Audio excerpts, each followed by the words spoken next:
명절에는요, 항상 늘 좋은 소식만 가지고 가족을 만나고 싶은 게 우리의 마음인 것 같아요. 근데 때로는 내 인생이 이리 치이고 저리 치이다 보니 생각보다 명절에 친척을 만난다는 것이 즐겁지 않은 분들도 계실 거라고 생각을 합니다.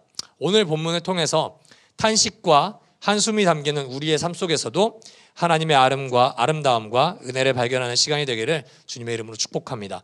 여러분, 시편에는요 종류가 있습니다. 그냥 시편, 노래 이런 게 아니라 여러 가지 종류가 있는데, 시편 27편은 무슨 시냐면은 비탄시라는 시입니다. 비탄시, 탄식시, 탄원시 이렇게 분류가 되는데, 비탄시의 구조는 대부분 이렇습니다. 하나님 지금 너무 힘듭니다. 하나님 도와주십시오. 하나님이 도와주실 것을 나는 확신합니다. 나는 찬양합니다. 대부분 이런 구조예요. 내가 힘든 거 하나님께 절규하고, 그 다음에 하나님이 도와달라고 절규하고, 그 다음에 하나님을 찬양하는 구조가 대부분입니다. 그런데 우리가 오늘 읽은 27편은 이 구조를 조금 벗어납니다. 뭘 벗어나냐면은 하나님께 절규하는 게 아니라 가장 먼저 하나님을 찬양합니다. 하나님께 도와달라고 애걸복걸하는 것 이전에 가장 먼저 하나님을 찬양합니다. 주님께 감사합니다. 이런 구조로 시작을 합니다. 그리고 이제 마찬가지로 하나님 저 좀 도와주십시오. 그리고 마지막에 하나님께서 나와 함께 하시기에 나를 도와주실 것을 확신합니다. 이게 시편 27편의 구조입니다. 이 시편 27편이 다윗이 언제 기록했는지는 사실 확실하지가 않습니다. 학자들은 대부분 두 가지 경우일 거라고 생각을 하는데, 첫 번째는 블레셋과의 전투에서 벗어난 이후 이 시를 기록했다라고 이제 주장하는 학자들이 있고, 두 번째로는 아들인 압살롬의 반역 당시에 이 시를 지었다고 추측하는 사람들이 있습니다. 근데 딱 하나 정확한 것은 다윗이 이 시를 지은 배경은 자신의 삶에 가장 큰 위기가 닥쳐왔을 때, 그 위기를 자신의 어떤 능력으로도 해결할 수 없을 때 이 시를 지었다는 사실입니다. 자, 우리 먼저 2절, 3절 우리 먼저 다 같이 한번 읽어보도록 하겠습니다. 시작. 나의 대적자들, 나의 원수들, 저 악한 자들이 나를 잡아먹으려고 다가왔다가 비틀거리며 넘어졌구나. 군대가 나를 치려고 에워싸도 나는 무섭지 않네. 용사들이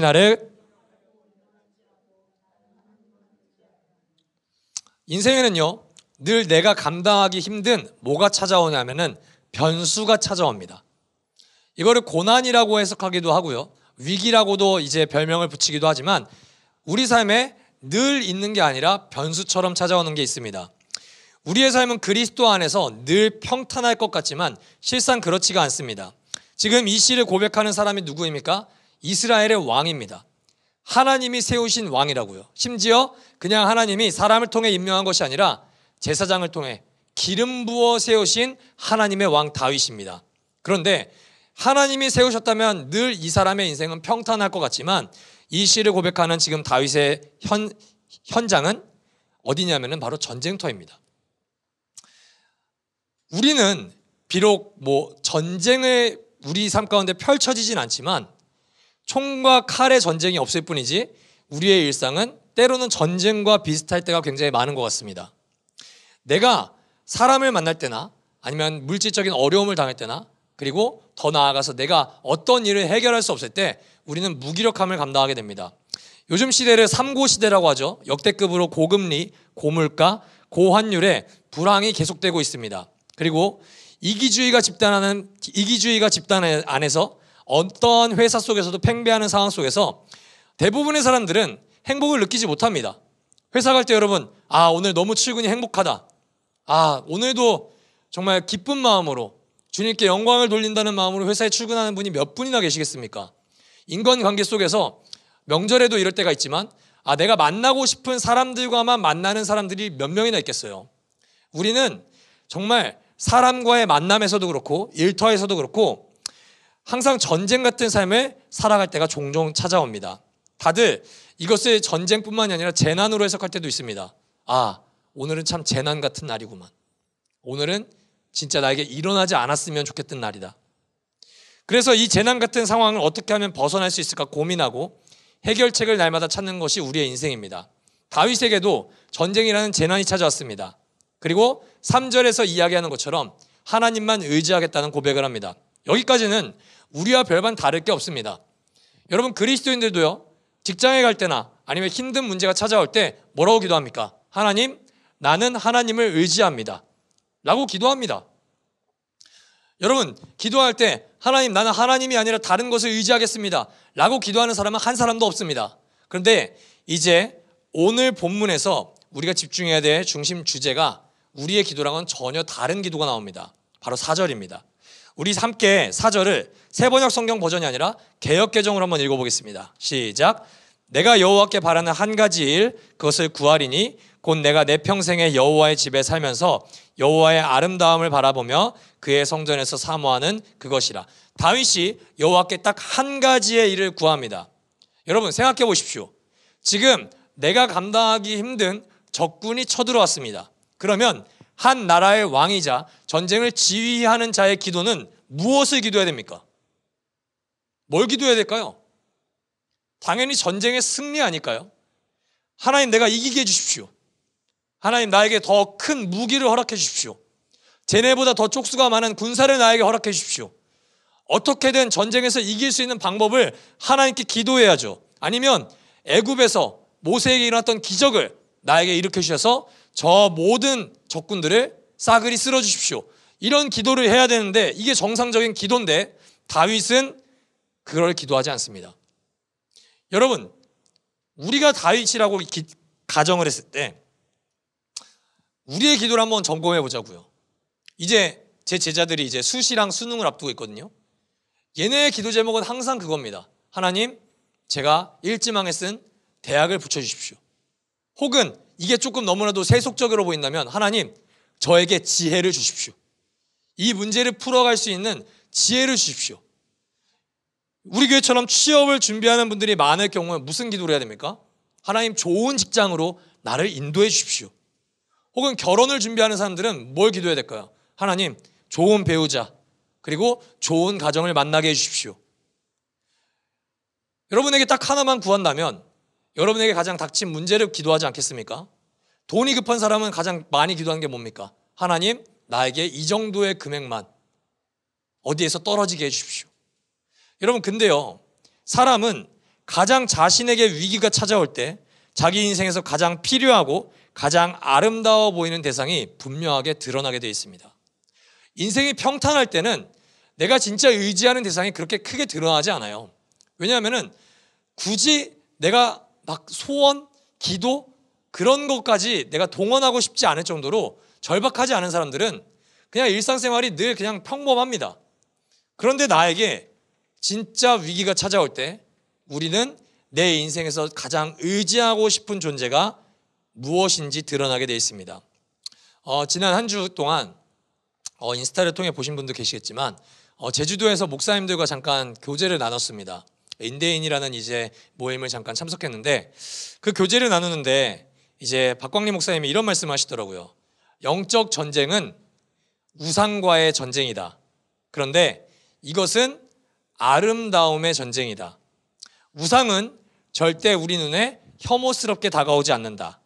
다른 존재가 하나님보다 우리 눈에 아름다워 보일 때 우리에게는 늘 문제가 발생한다.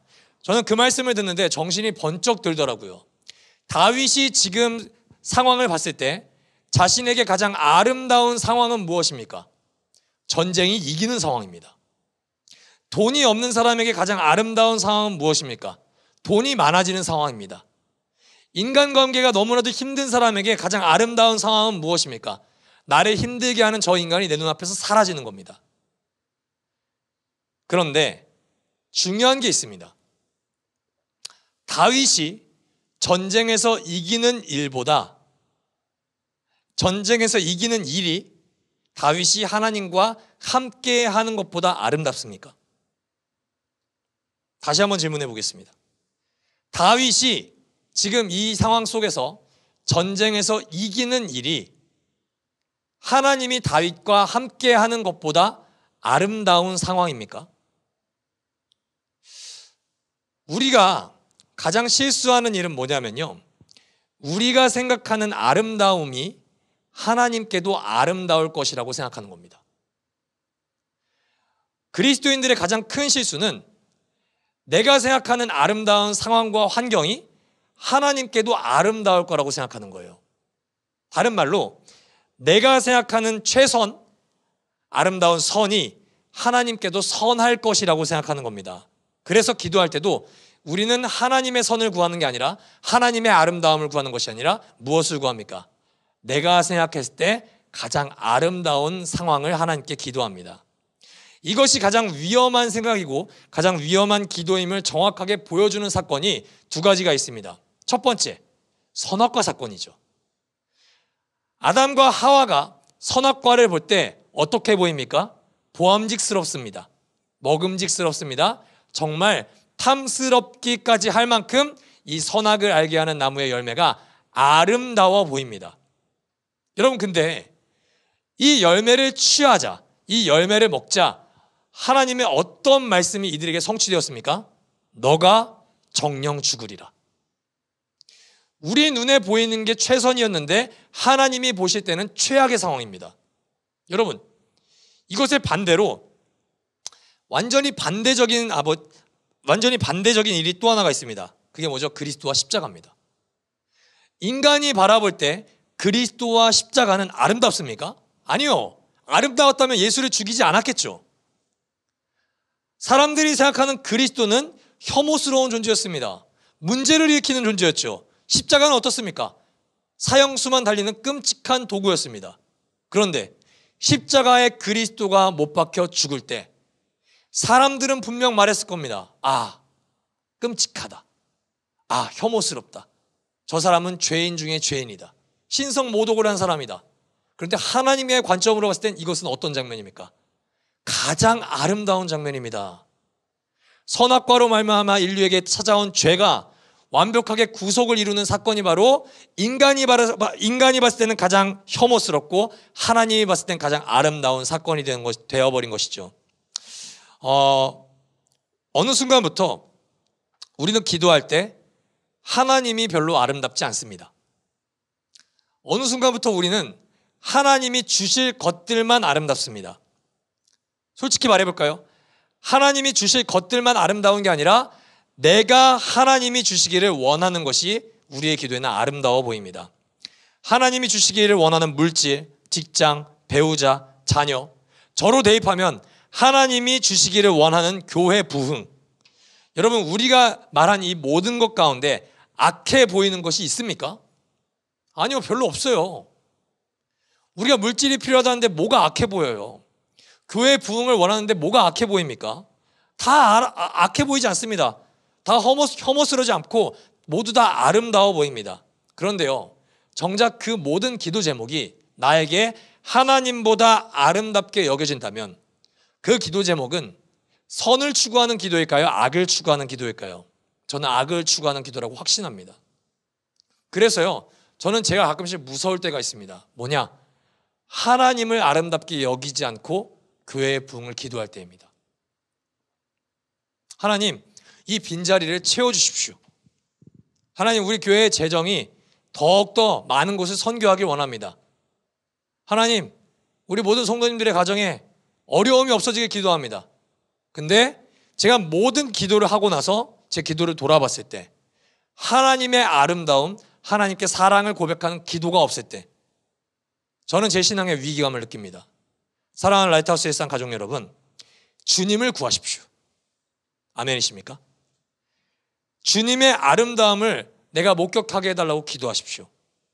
인간의 최선은 상황과 환경이 나의 계획대로 풀리는 것이 아닙니다.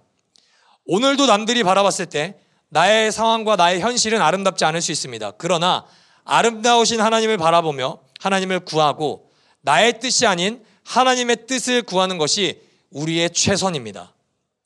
여러분의 최선을 하나님께 기도하지 마십시오. 그것이 하나님께 최선이 아닐 수도 있습니다. 우리가 기도할 때 하나님, 내가 계획한 일이 아니라 하나님이 계획하신 하나님의 일을 나에게 보여주십시오. 이런 기도가 우리에게 있기를 주님의 이름으로 축복합니다. 자, 다윗은 이렇게 하나님께 감사를 드리고 하나님의 아름다움을 기도하겠다고 고백한 이후에 하나님께 자신을 버리지 말아달라고 호소합니다. 5절부터 12절까지 우리의 기도와 대부분 다를 것이 없어요. 그런데 그와 우리의 기도가 다른 점이 13절과 14절에서 분명하게 나타납니다. 13절, 14절 제가 한번 읽어드릴게요.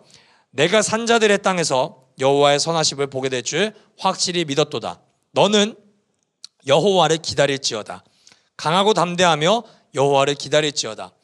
이거를 유진 피터슨 목사님이 쓴 메시지 성경으로 한 번만 더 읽어보겠습니다. 내가 풍요의 땅에서 하나님의 선하심을 보게 될 것을 확신합니다. 하나님 곁에 머물러라. 용기를 내어라. 포기하지 마라. 거듭 말하노니 하나님 곁에 머물러라. 여러분, 다윗의 기도의 결말이 무엇입니까? 강하고 담대하게 이제 싸우러 나가는 걸까요? 아니요, 그렇지 않습니다. 다윗의 기도의 결과는 놀랍게도 기다림입니다. 우리가 하나님께 기도하는 신앙생활에서 가장 힘들어하는 지점이 바로 이 지점입니다. 신자들이 가장 크게 착각하는 것이 무엇입니까? 기도할 때 내 생각대로 하나님이 응답을 주시지 않으면은 우리가 하는 착각은 내가 덜 기도했기 때문에 하나님이 지금 응답하지 않는 거야. 혹은 내가 금식을 더 해야 돼. 혹은 내가 하나님께 헌금을 하면서까지 기도해야 돼. 내가 조금 더 노력하지 않았기 때문에 하나님이 가만히 계시는 거라고 착각할 때가 너무나도 많습니다. 외적인 행동으로 하나님의 일하심을 이끌어내려고 합니다. 여러분, 이것은 우리에게 조건 없이 사랑을 베푸시는 선하신 하나님을 무언가를 우리가 해야지 보상해주는 존재로 천박하게 끌어내리는 가장 해서는 안 될 행동이나 다름이 없습니다. 대부분의 사람들이 하나님께 기도를 하고 불안해하거나 혹은 기다리지 않고 내가 생각하는 최선을 위해서 내가 열심히 뭔가 행동을 취하는 이유는 간단합니다. 하나님의 선하심을 확신하지 못하기 때문입니다. 다시요. 내가 하나님께 A를 기도합니다. 근데 하나님이 나에게 A라는 결과를 주지 않을 때 우리가 A를 얻기 위해서 더 많은 시간을 기도하고 때로는 금식을 하고 어쩌면 헌금까지 하고 이렇게 하는 이유는 하나님이 선하시다라는 그 존재를, 이 명제를 우리가 확신하지 못하기 때문입니다. 인간은 대부분 급합니다. 내 상황이 내 생각대로 펼쳐지지 않으면, 풀리지 않으면 우리는 조급함이라는 감정이 생깁니다. 그래서 하나님께만 맡겼다가는 오히려 내 인생이 큰일 날 것 같다는 생각이 우리에게 찾아옵니다. 여러분, 제가 지금 띄워드리는 공식을 여러분 꼭 적으실 분들은 적으시고 여러분들의 마음 가운데 기억하셨으면 좋겠습니다. 첫 번째, 따라합시다. 하나님은 영원토록 선하시다. 이게 첫 번째입니다. 여러분, 하나님은 영원토록 선하세요. 내가 악할지라도 하나님은 선하십니다. 내가 종교적인 열심이 부족할지라도 하나님은 선하시기에 나를 존재만으로 사랑하십니다. 그리고 두 번째, 따라합시다. 하나님은 나보다 나를 더 사랑하신다. 여러분, 이거를 믿으셔야 됩니다. 하나님은요, 내가 내 인생을 계획하는 것보다 훨씬 더 안전한 길로 나를 인도하고 싶어 하세요. 왜냐? 나보다 나를 더 사랑하기 때문이에요. 그리고 마지막입니다.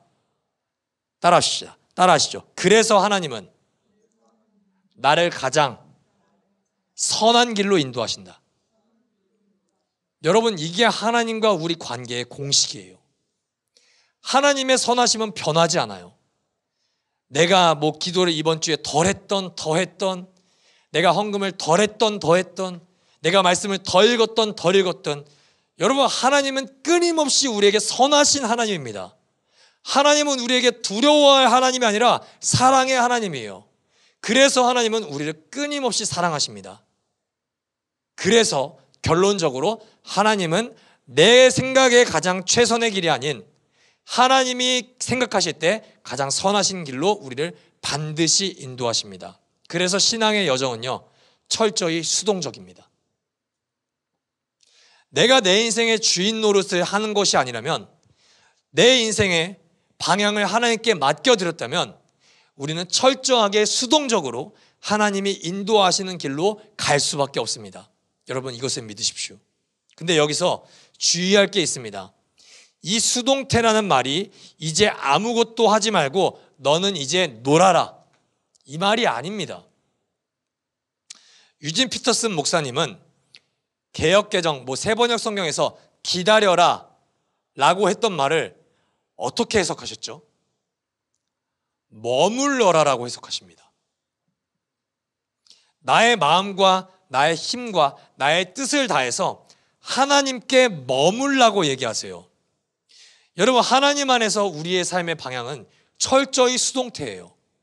우리의 삶의 어떠한 노력으로 하나님이 정하신 우리의 방향을 벗어날 수가 없습니다. 왜냐? 하나님이 사랑하시니까요. 그러나 우리의 삶은 수동태이긴 수동태인데 무슨 수동태냐? 굉장히 능동적인 수동태입니다. 이 말이 굉장히 역설적이죠. 우리는 우리의 인생의 결과를 우리가 이끌어낼 수 없습니다. 그러나 우리가 해야 될 것이 있습니다. 그게 뭐냐? 마음과 뜻과 힘을 다해 하나님께 머물러야 합니다. 여러분, 하나님께 머물기 위해서는 우리에게 전제 조건이 있습니다. 그게 뭐죠? 하나님이 그 어떤 존재보다도 우리에게 아름다운 존재여야만 우리는 하나님께 머물고 싶어집니다. 하나님이 혐오스러운데, 하나님이 굳이 가까이 가고 싶지 않은데 우리가 어떻게 하나님께 머물겠습니까? 하나님이 내 인생의 가장 아름다운 존재, 내가 하나님과 함께 있는 것만으로도 행복할 정도로 아름다울 때 우리는 하나님과 머물고 싶습니다. 여러분, 그분의 아름다움이 우리 영혼 가운데, 우리 눈 가운데 간절히 보여지게 되기를 진심으로 소망합니다. 날이면 날마다 그분의 아름다운 말씀 안에 우리가 거하고 기도 안에 하나님의 뜻을 구할 때 사실 우리는 애석하게도 하나님의 뜻을 해석할 수가 없습니다. 아무리 성경을 읽고 아무리 우리가 기도해도 사실 피조물인 우리에게 한계가 있습니다. 내일 벌어질 일을 우리는 예측할 수가 없습니다. 내일 나에게 찾아온 일이 내 인생, 내 기준으로 봤을 때는 기쁜 일이지만 하나님의 기준으로 봤을 때는 정말 슬픈 일일 수도 있고, 내 기준으로 봤을 때는 정말 슬픈 일이지만 하나님의 시각으로 봤을 때는 정말 기뻐해야 될 일일 수 있습니다.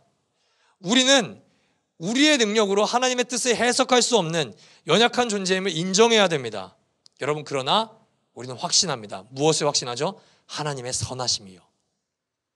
그 선하심이 나의 노력과 나의 죄의 여부와 상관없이 내 평생에 함께 하실 것을 확신하십시오.